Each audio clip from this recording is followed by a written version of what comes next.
Hello everyone and welcome back to this video tutorials on operating system. Today we have lecture number 17 and we are going to start a very fresh and new chapter called virtual memory management. So let's begin our first topic. Let's start with the background related with the virtual memory management. To understand this concept, consider a following scenario. Consider कीजिए कि आपका CPU एक process को run कर रहा है या फिर किसी प्रोग्राम को रन कर रहा है, एग्जीक्यूट कर रहा है। वो प्रोग्राम है P1। तो जब CPU किसी प्रोग्राम को रन करता है या फिर एग्जीक्यूट करता है तो इस प्रोग्राम को CPU रीड करता है फ्रॉम अ मेमोरी, जिस मेमोरी को हम कहते हैं मेन मेमोरी या फिर हमारा physical memory. Now main memory या फिर फिजिकल मेमोरी जब भी टर्म यहाँ पे आएगा तो समझ लेना कि हम लोग बात कर रहे हैं आपके रैम मेमोरी के बारे में।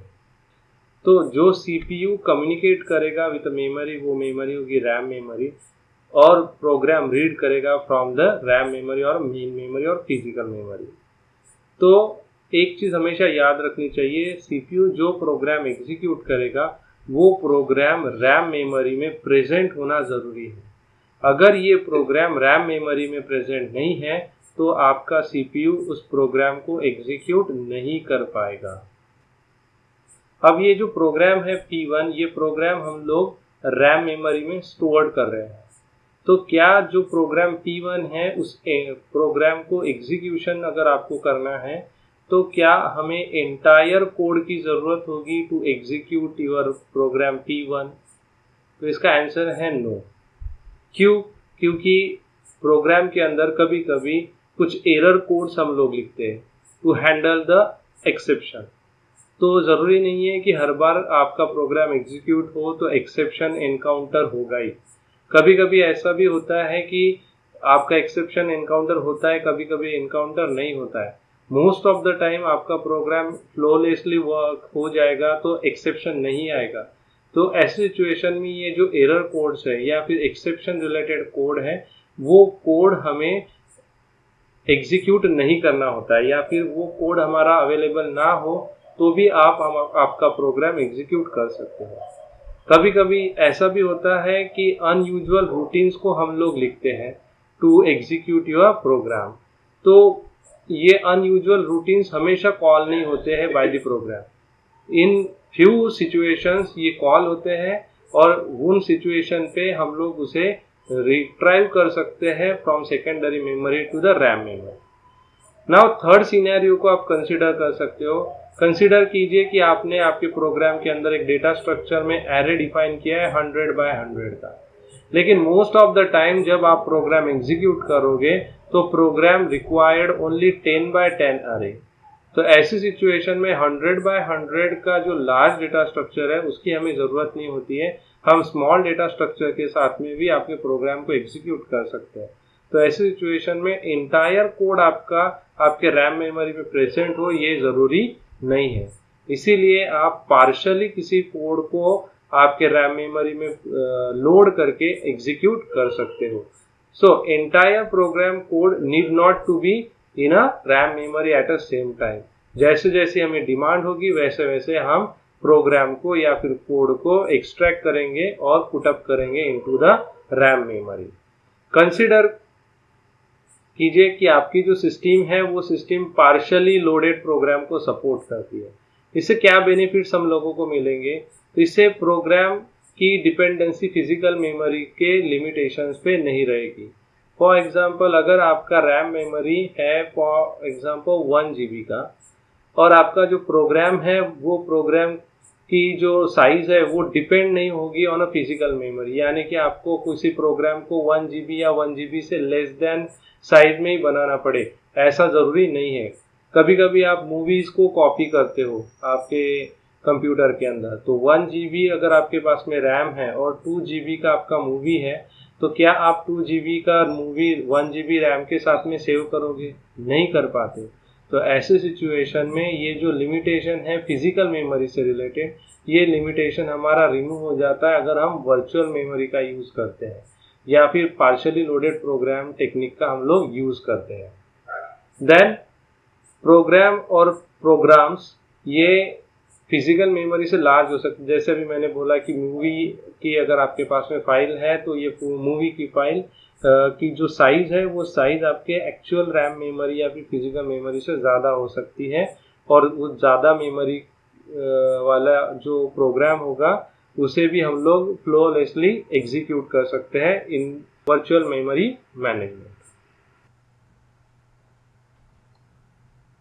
Next is your virtual memory. So virtual memory होता क्या है, इसे समझने के लिए एक सिनेरियो कंसीडर कीजिए। सपोज कीजिए ये है आपका रैम मेमोरी, ये है आपका सेकेंडरी मेमोरी यानी कि ये है आपका हार्ड डिस्क, और ये है आपका सीपीयू। तो कोई भी डेटा अगर सीपीयू को एग्जीक्यूट करना है तो वो डेटा हमेशा सीपीयू रैम मेमोरी से पिक करेगा, या अगर कोई डेटा सीपीयू को स्टोर करना है तो वो डेटा रैम मेमोरी में ही जाके सीपीयू स्टोर करता है। अब देखिए रैम मेमोरी की अगर हम लोग बात करें तो ये फिजिकल मेमोरी की एक लिमिटेशन है, यानी कि इसकी एक पर्टिकुलर साइज होती है। फॉर एग्जांपल अगर हमारा रैम मेमोरी 1 GB का हो सकता है, 2 GB का हो सकता है, 3 GB का हो सकता है, तो वो उतनी साइज लिमिट उसका लिमिटेशन होती है, यानी कि 1 GB से ज़्यादा डेटा हम इस रैम मेमोरी में स्टोर नहीं कर सकते। अब सपोज कीजिए कि आपके पास में एक यूज़र है, यूज़र 1, और इस यूज़र 1 को एक मूवी आपके कंप्यूटर पे स्टोर करना है।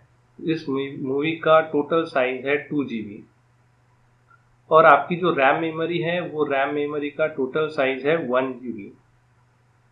अब बताइए क्या आप 2 GB का डेटा 1 GB के रैम में स्टोर कर सकते हो? तो आंसर है नहीं। तो ऐसे सिचुएशन में सीपीयू कभी आपको ये नहीं बोलेगा कि we have only 1 GB of RAM और आपके पास में 2 GB का मूवी है तो हम स्टोर नहीं कर सकते। तो यहाँ पे क्या वर्क करता है? तो यहाँ पे वर्क करता है आपका वर्चुअल मेमोरी। तो वर्चुअल मेमोरी क्या है? वर्चुअल मेमोरी एक इल्यूजन क्रिएट करता है मेमोरी का और बोलता है कि no we have enough space to store your data. तो इसके पहले एक लेयर क्रिएट होगी, वो लेयर होगी हमारी वर्चुअल मेमोरी की। तो ये जो वर्चुअल मेमोरी है ये वर्चुअल मेमोरी इल्यूजन क्रिएट करती है इन फ्रंट ऑफ यूजर। जैसे मैजिशियन इल्यूजन क्रिएट करते हैं उसी तरह से यहाँ पे एक इल्यूजन क्रिएट होगा और वहाँ पे बताया जाएगा कि हमारे पास में इनफ मेमोरी है टू स्टोर योर डेटा। तो ये जो वर्चुअल मेमोरी है ये वर्चुअल मेमोरी एग्जैक्टली कौन से भरोसे पे हम लोग बोलते हैं कि इतना मेमोरी है कि आपका 2 GB का जो मूवी है हम लोग स्टोर कर सकते हैं। तो ये वर्चुअल मेमोरी एक्चुअली आपको एब्स्ट्रैक्ट व्यू देती है ऑफ योर हार्ड डिस्क, यानी कि ये हार्ड डिस्क के भरोसे पे बोलता है कि हमारे पास में इनफ मेमोरी है to store your data. CPU directly hard disk के साथ कम्युनिकेट नहीं कर पाता है, इसलिए उसे पता ही नहीं है कि हार्ड डिस्क के पास में कितनी मेमोरी है टू स्टोर योर डेटा। तो अभी वर्चुअल मेमोरी से क्या होगा कि सीपीयू को लगेगा कि no we have enough space, तो हम लोग क्या करेंगे, पार्शियली डेटा कॉपी करना शुरू करेंगे इनटू द रैम मेमोरी। अब ये पॉसिबल हो रहा है due to this virtual memory. Virtually ये इल्यूजन क्रिएट कर रहा है, बट एक्चुअली हम लोग फिजिकल मेमोरी में आपका डेटा स्टोर करते चलेंगे, और जो डेटा फिजिकल मेमोरी में आ रहा है यानी कि रैम मेमोरी में आ रहा है वही डेटा को हम side by side swap out करके भेज रहे हैं हार्ड डिस्क के अंदर। इससे क्या होगा कि जो 2 GB का मेमोरी है या फिर मूवी है वो 1 GB रैम के थ्रू हार्ड डिस्क के अंदर हम लोग स्टोर कर देंगे और सीपीयू को लगेगा कि okay we have enough space to store our data. So this kind of thing is nothing but your virtual memory. I hope you will understand how this virtual memory is going to be work over here। अब इससे फायदे क्या क्या है, क्या क्या benefits हम लोगों को इससे मिलने वाले हैं। इससे क्या होगा कि उन्हीं पर्टिकुलर प्रोसेस को हम लोग फेच करेंगे या फिर उन्हीं डेटा को हम फेच करेंगे जिसे हमें एग्जीक्यूट करना है, और जिसे हमें एग्जीक्यूट नहीं करना है उस पार्ट को हम फेच ही नहीं करेंगे इनटू द मेमोरी।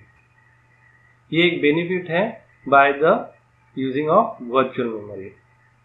नेक्स्ट यहाँ पे जो लॉजिकल एड्रेस स्पेस होगा वो डेफिनेटली मैक्सिमम होगा या फिर लार्जर होगा than your physical memory. For example हमारा फिजिकल मेमोरी है 1 GB का और हार्ड डिस्क है 1 TB का, तो डेफिनेटली हमारी जो वर्चुअल मेमोरी होगी वो भी हमारी 1 TB के आसपास स्पेस को डिफाइन करेगी। अगर आपके पास में 1 TB की वर्चुअल मेमोरी होगी तो उसका एड्रेस स्पेस भी ज़्यादा लार्जर होगा। यहाँ पे हम लोग क्या करेंगे, ये वर्चुअल मेमोरी की वजह से हम एक particular address space number of processes के बीच में शेयर कर सकते हैं। कैसे कर सकते हैं, अगर हमारे पास में हम कहें कि 1 GB की रैम है और हमें 100 MB का प्रोसेस उसमें सेव करना है, तो 1 GB के अंदर हम 100 MB के कितने प्रोसेसेस सेव कर सकते हैं, मैक्सिमम 10 प्रोसेसेस हम लोग सेव कर सकते हैं। वेयर एज अगर हम लोग उसे कहें कि no we have 1 TB of memory with us, तो 100 MB के कितने कर सकते हैं, लेट्स से 1000 के से ज़्यादा नंबर ऑफ प्रोसेसेस को हम at a same time store कर सकते हैं। सो ये एक बेनिफिट है जिससे हम लोग सेवरल प्रोसेसेस के बीच में मेमोरी को शेयर कर सकते हैं। नेक्स्ट है कि ये मोर इफिशिएंटली प्रोसेस क्रिएशन को अलाउ करता है। फॉर एग्जांपल अगर हम लोग फिर से कहें कि 1 GB का मेमोरी है और 100 MB का प्रोसेस है, तो कितने प्रोसेसेस क्रिएट होंगे, तो ओनली 10 प्रोसेसेस क्रिएट होंगे। वेयर एज अगर हम लोग उसे बोले कि 1 TB का मेमोरी है तो अराउंड 1000 प्रोसेसेस क्रिएट हो सकती है। तो ज़्यादा प्रोसेसेस क्रिएट करने के लिए भी वर्चुअल मेमोरी यूटिलाइज होगी। अगर ज़्यादा प्रोसेसेस क्रिएट होगी और स्टोर्ड होगी इनटू दी रैम मेमोरी, तो ज़्यादा प्रोसेसेस को, ज़्यादा प्रोग्राम को हम कॉन्करेंटली रन भी कर पाएंगे। So these are nothing but few benefits related with the virtual memory. अब वर्चुअल मेमोरी को इम्प्लीमेंट कैसे करें, then there is a two kind of solution. One is paging and another is segmentation, which we already learn in last chapter. तो यहाँ पे virtual memory से related अगर हम लोग बात करें तो यहाँ पे आपको मिलेगा डिमांड पेजिंग, यानी कि paging concept but according to the demand, and यहाँ पे डिमांड सेगमेंटेशन, यहाँ पे भी सेगमेंटेशन होगा लेकिन अकॉर्डिंग टू द डिमांड। जैसे डिमांड होगी वैसे वैसे हम पेजिंग और सेगमेंटेशन को यूटिलाइज करेंगे to implement your virtual memory.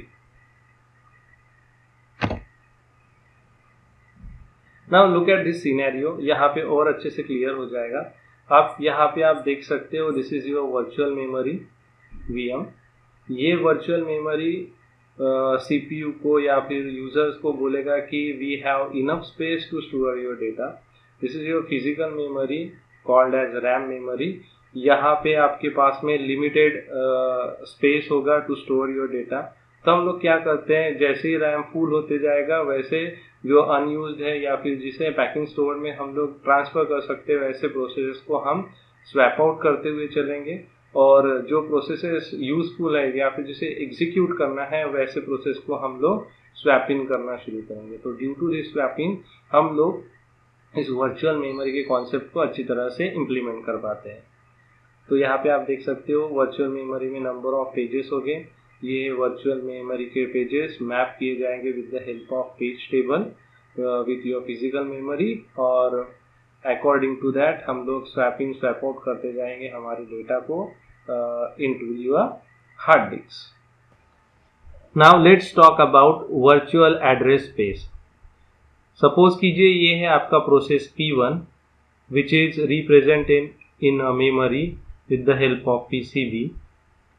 Now this process is start from 0 to max, which contain following data. First section is called code, which is related with instruction written in a program. Second आता है data, which represent your local and global variables. Third आता है heap reason. ये जो reason है ये memory related है जो डायनामिकली हमें चाहिए, यानी कि रन टाइम अगर किसी मेमोरी की ज़रूरत है प्रोग्राम को एग्जीक्यूशन के लिए तो वो मेमोरी आपको यहाँ से मिलेगा। और स्टैक रिप्रेजेंट कर रहा है आपके मेमोरी को। जनरली ये स्टैक मेमोरी यूटिलाइज होगी प्रोग्राम के अंदर फॉर फंक्शन कॉल। तो अगर कोई P1 फंक्शन किसी P2 फंक्शन को कॉल करता है जब तक P2 कंप्लीट नहीं होगा उसका टास्क, तब तक P1 क्या करेगा, P1 के एड्रेसेस स्टैक में स्टोर रहेंगे। जैसे ही P2 उसका टास्क कंप्लीट करेगा, हम स्टैक से वो सारे के सारे एड्रेसेस रिट्राइव करेंगे और P1 को एग्जीक्यूशन के लिए दे देंगे। अब आप यहाँ पे देख सकते हो एक एरो है डाउनवर्ड डायरेक्शन में और एक एरो है अपवर्ड डायरेक्शन में। तो डाउनवर्ड डायरेक्शन ये डिनोट कर रहा है कि स्टैक मेमोरी ये डाउनवर्ड डायरेक्शन में मूव हो सकती है, यानी कि ग्रो हो सकती है। आप ये जो ब्लैंक स्पेस दिख रहे हो, इस ब्लैंक स्पेस को आप यूटिलाइज कर सकते हो according to the need of your stack memory. Similarly heap का एरो अपवर्ड डायरेक्शन है, इसका मतलब हीप मेमोरी भी आप यूटिलाइज कर सकते हो run time according to the need, और ये ग्रो होगा अपवर्ड डायरेक्शन में। तो यहाँ पे जो ब्लैंक स्पेस डिफाइन हो रही है, इसको हम लोग कहते हैं virtual address space, VAP, virtual address space. So this blank space और holes is called virtual address space. तो ये virtual address space with holes is also called as sparse address space। तो आप यहाँ पे देख सकते हो it is called a sparse address space। तो ये जो sparse address space है ये कब यूटिलाइज होगा, या फिर वर्चुअल एड्रेस स्पेस कब यूटिलाइज होगा? जब स्टैक की जरूरत पड़ेगी प्रोग्राम को, जब हीप रीजन की जरूरत पड़ेगी प्रोग्राम को डायनामिकली, यानी कि रन टाइम, तो हम लोग इस एड्रेस स्पेस को यूटिलाइज करेंगे। एड्रेस स्पेस को यूटिलाइज करेंगे यानी वर्चुअल एड्रेस स्पेस को यूटिलाइज करेंगे, यानी कि हम लोग फिजिकल मेमोरी से ही कुछ मेमोरी को हायर करेंगे एग्जीक्यूशन के टाइम पे और असाइन करेंगे for this task to be completed. अब देखिए इस मेमोरी को और हम लोग कब यूटिलाइज कर सकते हैं, तो इस मेमोरी को हम यूटिलाइज कर सकते हैं ड्यूरिंग द शेयर्ड लाइब्रेरीज। अगर आपके पास में शेयर्ड लाइब्रेरीज हैं तो आप इस वर्चुअल एड्रेस स्पेस को यूटिलाइज कर सकते हैं। आप इस वर्चुअल एड्रेस स्पेस को और कब यूटिलाइज कर सकते हैं, अगर आप किसी पेजेस को मैपिंग कर रहे हो रीड राइट, तो आप वर्चुअल एड्रेस स्पेस को यूटिलाइज कर सकते हैं। या फिर आप अगर फोर्क सिस्टम कॉल करोगे, यानी कि fork system call it is used to create a new process और you can say a child process. तो पेरेंट प्रोसेस से रिलेवेंट जो भी डेटा है वो डेटा आप वर्चुअल एड्रेस स्पेस में रख लो, और चाइल्ड प्रोसेस क्या करेगी, उस एड्रेस स्पेस से आपके डेटा को यूटिलाइज करेगी और यूज करेगी। तो इस तरह से आप वर्चुअल एड्रेस स्पेस का यूटिलाइजेशन कर सकते हो। ये डायग्राम आपको रिप्रेजेंट कर रहा है how this virtual address space utilized during the और बिटवीन दी टू प्रोसेसेस। तो ये है आपका P1 प्रोसेस, ये है आपका P2 प्रोसेस। P1 प्रोसेस के पास में अपने यहाँ स्टैक मेमोरी है, हीप मेमोरी है, डेटा है, कोड है। सिमिलरली P2 के पास में भी स्टैक, हीप, डेटा और कोड है। और आप यहाँ पे देख सकते हो शेयर्ड लाइब्रेरी के जितने भी पेजेस है वो पेजेस P2 प्रोसेस को और P1 प्रोसेस को शेयर किए हैं via virtual address space. So this is all about virtual address space. Now next let's talk about demand paging. We already discussed about demand paging. It is a memory management scheme which depend upon the demand of a CPU. अब इसको और briefly इसको समझने की कोशिश करते हैं कि एग्जैक्टली डिमांड पेजिंग होता क्या है और किस तरह से वर्क करता है। सपोज कीजिए कि आपका CPU किसी प्रोग्राम को एग्जीक्यूट करना चाहता है P1, तो सबसे पहले आपको करना क्या होगा, आपको इस प्रोग्राम को हार्ड डिस्क से आपके रैम मेमोरी में लाके स्टोर करना पड़ेगा। सपोज कीजिए कि ये प्रोग्राम अनलिमिटेड ऑप्शंस को प्रोवाइड करता है फॉर द एग्जीक्यूशन, और यूजर उस प्रोग्राम को रन करने के बाद में इन नंबर ऑफ ऑप्शन में से किसी एक ऑप्शन को चूज करके आपके टास्क को कंप्लीट करता है। अगर आप P1 प्रोग्राम को कंप्लीटली हार्ड डिस्क से रैम मेमोरी में अगर लेके आते हो तो आपको जितने भी नंबर ऑफ ऑप्शंस है उससे रिलेवेंट कोड को भी यहाँ पे कॉपी करना पड़ेगा। और होगा क्या कि आपका यूजर उसमें से सिर्फ किसी एक पर्टिकुलर ऑप्शन को चूज करेगा and rest of the option का जो कोड है वो कोड आपका रैम मेमोरी में तो स्टोर्ड रहेगा लेकिन उसका यूटिलाइजेशन नहीं होगा। इससे क्या होगा, इससे वेस्टेज ऑफ मेमोरी होगा, अनवांटेड कोड हमारा रैम मेमोरी में स्टोर्ड रह रहा है और उससे हम लोग यूटिलाइज भी नहीं कर रहे हैं। तो ये सारी चीजें हो रही हैं, तो इसके ओवरकम कैसे करें? तो इसको ओवरकम कर सकते हैं हम बाय यूजिंग डिमांड पेजिंग। तो हम क्या करेंगे, हम CPU के अगर P1 एग्जीक्यूट करना है तो हम हार्ड डिस्क से बस उतना ही कोड लेके आएंगे रैम मेमोरी के अंदर जितना इनिशियली उसे एग्जीक्यूट करने के लिए ज़रूरत है। यानी कि ऑप्शन सिलेक्ट करने तक का जो कोड होगा वो पहले हम हार्ड डिस्क से रैम मेमोरी में लेके आएंगे। जैसे ही यूज़र किसी पर्टिकुलर ऑप्शन को चूज करता है, फॉर एग्जांपल ऑप्शन नंबर 1 को चूज करता है, तो ऑप्शन नंबर 1 से रिलेवेंट कोड को हम हार्ड डिस्क से वापस रैम मेमोरी में लेके आएंगे और प्रोवाइड करेंगे टू द यूजर। इससे क्या होगा, जितने भी रिमेनिंग ऑप्शंस हैं उससे रिलेवेंट जो कोड होगा वो हार्ड डिस्क में ही सेव रहेगा, वो रैम मेमोरी में आएगा ही नहीं। यानी कि हम क्या कर रहे हैं, हम लोग डिमांड कर रहे हैं कुछ पर्टिकुलर पेजेस की और उन्हीं पेजेस को हम हार्ड डिस्क से रैम मेमोरी में ला रहे हैं। So this is all about the demand paging. So paging, demand paging is nothing but a concept of paging depend upon the demand.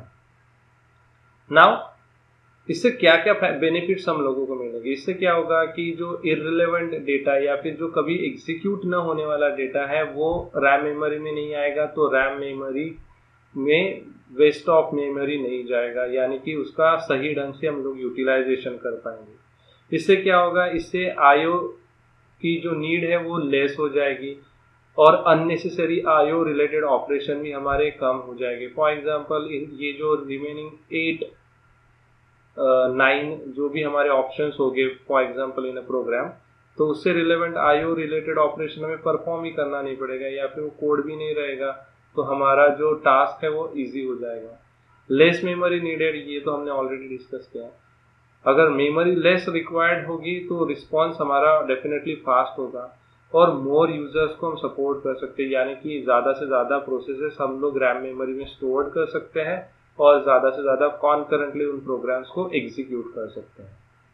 अब देखिए, ये पेजेस ऑन डिमांड जब हम लोग कॉल करते हैं तो यहाँ पे डेफिनेटली जो कॉन्सेप्ट यूज होगा वो कॉन्सेप्ट होता है स्वैपिंग का, यानी कि हम लोग प्रोसेस को या फिर पेजेस को स्वैप आउट कर रहे हैं from main memory to hard disk and swap in कर रहे हैं from hard disk to main memory. तो डिमांड पेजिंग को हम ऐसे भी कह सकते हैं, a paging concept with a swapping method. तो अगर ये दोनों कंबाइन होते हैं तो हमारा नेक्स्ट पार्ट जो होगा वो होगा हमारा डिमांड पेजिंग, या इन दोनों को कंबाइनली हम कह सकते हैं डिमांड पेजिंग। अब देखिए, ये जो स्वैपर हम लोग यहाँ पे यूज कर रहे हैं, ये स्वैपर आपका होल प्रोग्राम को स्वैप नहीं करता है, उन्हीं पर्टिकुलर पेजेस को स्वैप करता है जो इस पर्टिकुलर प्रोसेस की या फिर जिस पर्टिकुलर पेजेस की हमें नीड हो। So a swapper swap only those pages which we required. तो ऐसे स्वैपर को जनरली हम लोग कहते हैं लेजी स्वैपर। ये टर्मिनोलॉजी आपको याद रखना है। लेजी स्वैपर कौन है? तो जब तक आपको डिमांड नहीं होगी, जब तक आपको नीड नहीं होगी, तो हम उस पेजेस को स्वैप इन नहीं करेंगे या फिर स्वैप आउट नहीं करेंगे। ये कौन करता है? ये लेजी स्वैपर करता है। ये डायग्रामेटिकल रिप्रेजेंटेशन है, तो आप यहाँ पे देख सकते हो, आप पेजेस को ट्रांसफर कर रहे हो into a contiguous disc space. तो आप यहाँ पे देखो कि ये प्रोग्राम ए है, इससे रिलेवेंट जो पेजेस हैं इनका हमें यूज नहीं है, तो हम इसे स्वैप आउट करेंगे इनटू योर हार्ड डिस्क। और जो प्रोग्राम बी है उससे रिलेवेंट जो भी पेजेस हैं उन पेजेस को हम लोग स्वैप इन कर रहे हैं into your main memory. So this is all about the transfer of page memory to the contiguous disk space। तो ये continuous disk space हम उसको assign कर रहे हैं। Next we talk about valid invalid bit। अब इसकी क्या जरूरत है? पेज टेबल के अंदर हमारे पास में सारे पेजेस की एंट्री होगी। लेकिन वो पेजेस ज़रूरी नहीं है कि आपके फिजिकल मेमोरी में प्रेजेंट हो। ऐसा भी हो सकता है कि उसकी डिमांड नहीं थी, इसके वजह से वो पेजेस आपने स्वैप इन ही नहीं किए हैं। तो किसी पर्टिकुलर प्रोसेस के कुछ ही पेजेस हम लोग स्वैप इन करते हैं, उसके वजह से क्या होगा कि कौन से पेजेस फिजिकल मेमोरी में प्रेजेंट है और कौन से पेजेस फिजिकल मेमोरी में प्रेजेंट नहीं है, ये समझना मुश्किल हो जाता है। तो ऐसी सिचुएशन में वैलिड इनवैलिड बिट का हम लोग यूटिलाइजेशन करेंगे। तो आप यहाँ पे देख सकते हो कि यहाँ पे आपके फ्रेम नंबर सेव किए जाएंगे और उसके सामने एक एडिशनल बिट अप्लाई किया जाएगा जिसे हम कहेंगे वैलिड इनवैलिड बिट। तो यहाँ पे होगा क्या, वैलिड इनवैलिड बिट अगर V है, इसका मतलब है कि वो पर्टिकुलर पेज आपके फिजिकल मेमोरी में प्रेजेंट है। अगर ये वैलिड इनवैलिड बिट I को डिनोट करता है, इसका मतलब है वो पर्टिकुलर पेज अभी तक के डिमांडेड ही नहीं था और आपके फिजिकल मेमोरी में प्रेजेंट नहीं है। तो इनवैलिड बिट जैसे आता है तो आपको क्या करना पड़ेगा, आपको आपका डेटा सेकेंडरी मेमोरी यानी कि हार्ड डिस्क से फिजिकल मेमोरी यानी कि रैम मेमोरी में लेके आना पड़ेगा, तभी जाके आप उस पेजेस को एक्सेस कर सकते हैं। अब ये जो पेज है जो सेकेंडरी मेमोरी से फिजिकल मेमोरी यानी कि रैम मेमोरी में आने वाला है, वो स्वैप करने का काम कौन करेगा, तो वो करेगा lazy swapper, which already discussed in a previous slide। तो एक चीज और यहाँ पे इम्पोर्टेंट है, ये जो पेज टेबल है, इस यहाँ पे जैसे ही आपका बिट I होता है यानी कि इनवैलिड होता है, तो एक टर्मिनोलॉजी यहाँ पे इंट्रोड्यूस होती है। उस टर्मिनोलॉजी को कहते हैं हम लोग पेज फॉल्ट। पेज फॉल्ट यानी कि वो पेज हमारा प्रेजेंट नहीं है इनटू योर रैम मेमोरी और इनटू योर फिजिकल मेमोरी और मेन मेमोरी। तो हमेशा याद रखना कि पेज फॉल्ट कब आएगा, जब फिजिकल मेमोरी में कोई पर्टिकुलर पेज प्रेजेंट ना हो। तो हमें उस पेज को अगर प्रेजेंट नहीं है तो उसे स्वैप इन करना पड़ेगा फ्रॉम अ हार्ड डिस्क।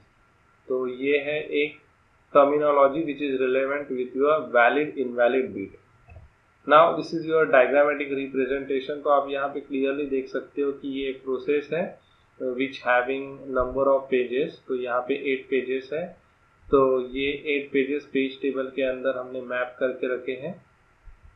उनमें से सिर्फ पेज 0, पेज 2 और पेज 5 इतने ही पेजेस है जो हमने स्वैप इन करके रखे इनटू योर फिजिकल मेमोरी, और बाकी के जितने भी पेजेस हैं उसकी डिमांड न होने की वजह से वो पेजेस हमने अभी तक के फिजिकल मेमोरी में लाए नहीं है।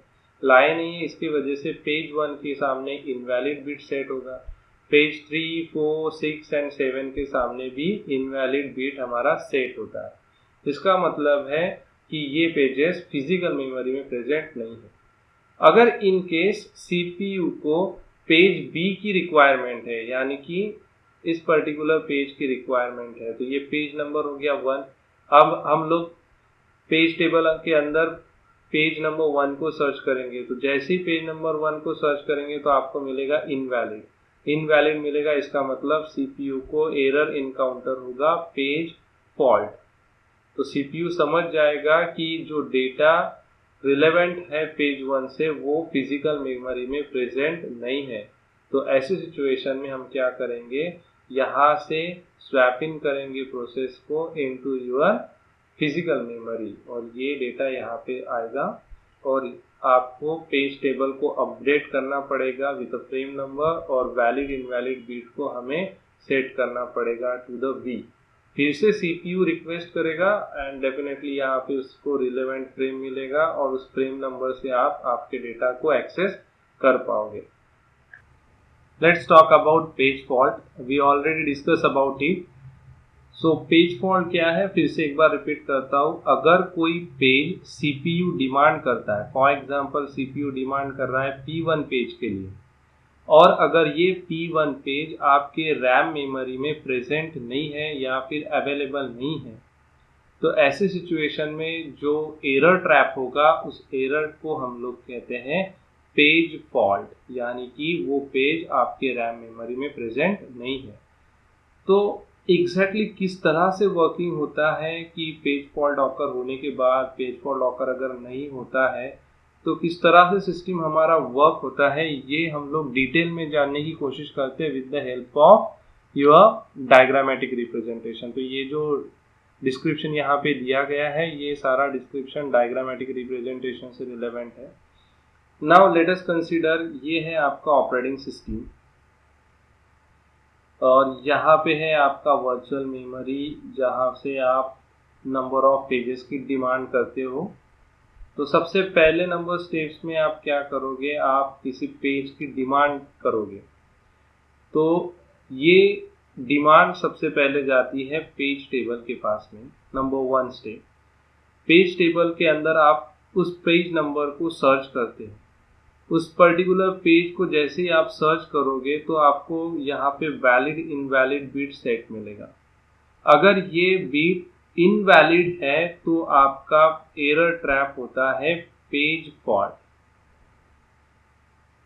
अगर आपका एरर ट्रैप हो गया है पेज फॉल्ट का तो ये एरर सबसे पहले हम पास करेंगे टू द ऑपरेटिंग सिस्टम कि भाई देखो पेज फॉल्ट आ चुका है, अब आपको देखना है कि क्या करना है।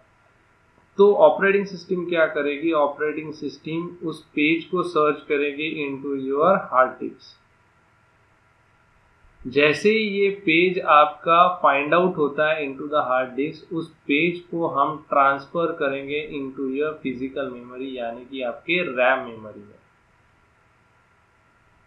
जैसे ही कोई पेज रैम मेमोरी में सेव होता है तो उससे रिलेवेंट जो भी एंट्री है वो सबसे पहले हमें अपडेट करनी होती है इनटू द पेज टेबल।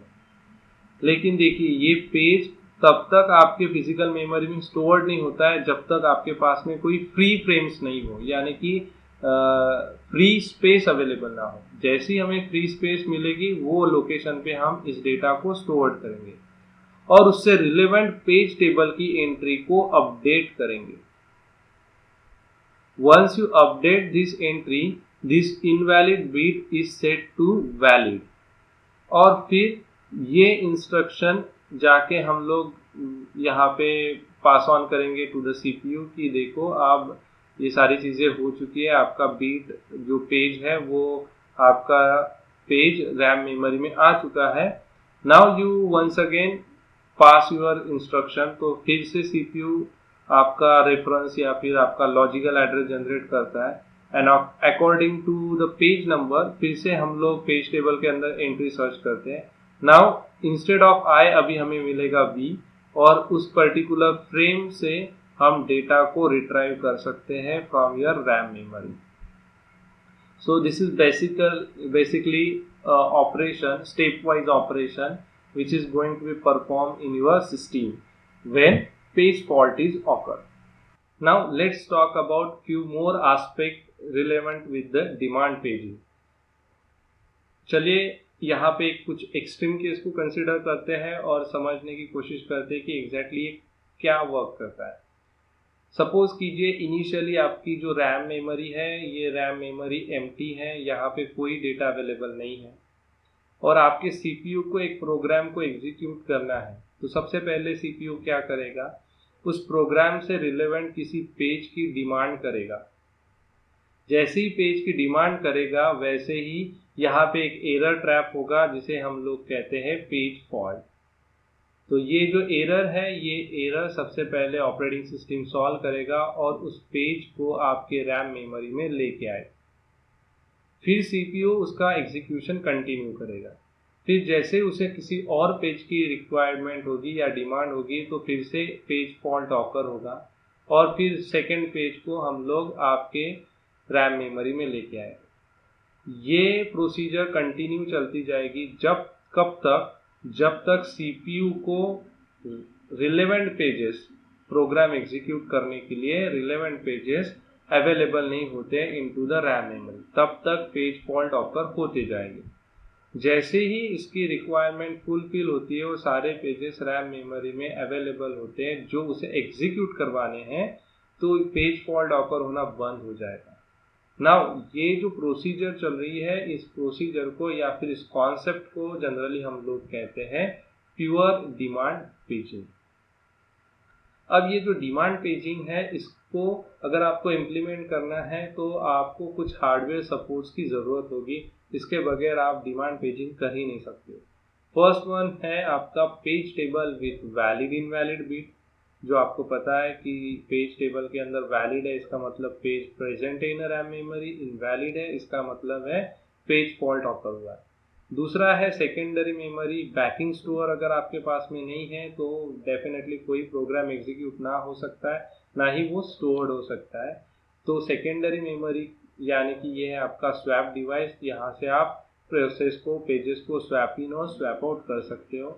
और थर्ड है आपका इंस्ट्रक्शन रिस्टार्ट, तो आप इंस्ट्रक्शन को रिस्टार्ट कर सकते हो टू स्टार्ट और री execute your program or a process.